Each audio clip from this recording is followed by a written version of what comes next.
Mutta ainut enkeli, jolla varmaan ärsyttävin työ koko maailmassa on Kimi Räikkösen enkeli. Kimi menee silleen...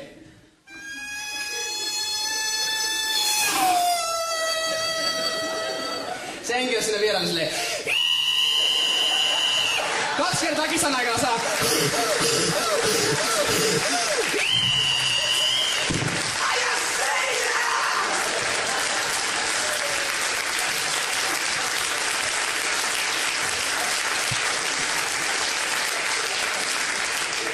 Tosin tällä hetkellä Kimille riittäisi ihan hyvin se Paavin kenkeli.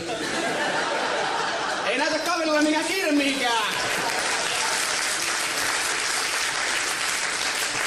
Sitä paitsi se ääni menee oikeesti näin.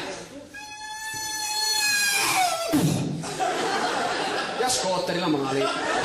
Mikko, hyvä kiittää! Kiitoksia!